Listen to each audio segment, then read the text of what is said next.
Everyone, I am back with a quick video. Just wanted to recap some of the items I've picked up over the last few weeks. Starting off here with a really good eye appeal on this 54 Topps Sherm Lawler. And moving on to a 62 Topps NL ERA leaders. It's got a orange spot on it. Then this 62 Topps stamp panel with Juan Marichal. It's got really good eye appeal, to such that I can't tell much difference between this 4 and what would be an 8 or 7. So I don't really know what PSA uses as a grading criteria for these stamps, but the eye appeal of this was really, just looked like a really sharp piece. So I picked it up and it didn't disappoint. 65 Topps Brooks Robinson. Then the 69 O-Pee-Chee Joe Morgan.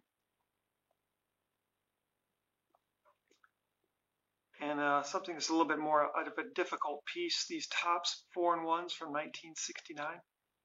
So for the Bunning collection. And sometimes I'm glad when I see these items in a little lower grade because it gives me hope that I can actually acquire them. I think I got this from a pre-war card collector auction, and usually his stuff's pretty high end and goes for good prices. This one's got a little bit of a stain on there. It looks like maybe some of the glue might have seeped through, but the cards, the card itself has got good sharp corners. Obviously, and the centering's not an issue on this. And it was cool to get that for the Bunning collection. I was super excited to get it at a very affordable price for the rarity of it. Then on to this 71 Phil Niekro. I'm starting to grow a little bit on that Phil Niekro collection. And here's another card from a player. I haven't bought a lot of Al Kaline lately, but so this is the first Kaline card I bought in some time, but I really like that 71 Topps design. I'm pretty content, I get that Niekro on a 7, but I'm really content with getting those 71s and excellent mint 6. I'm totally content with that. And it's much more friendly on the budget. All right, a 71 Ticketron Willie McCovey.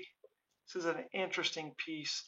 So Ticketron was a company much like Ticketmaster would have been for a lot of us in our generation, where you could buy your tickets from somewhere other than the venue itself.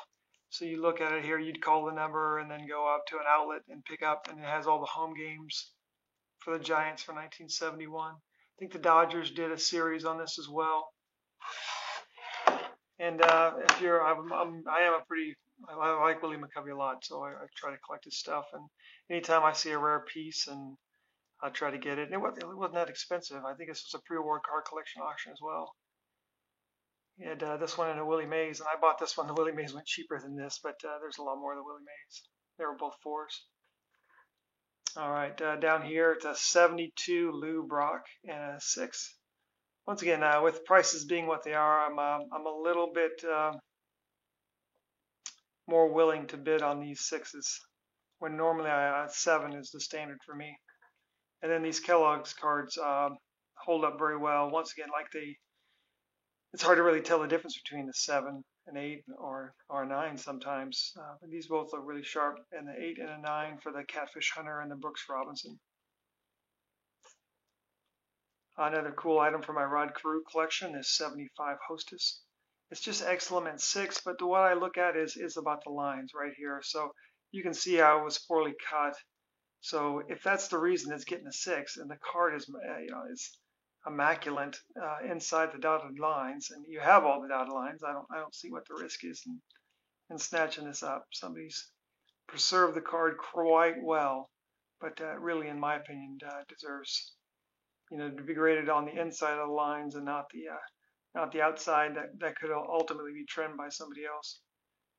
Okay, on to some 76 Topps leaders cards. You got the AL and the NL victory leaders for the Seaver collection, and then also my Jim Palmer Gem Catfish Hunter collection I'm working on as well.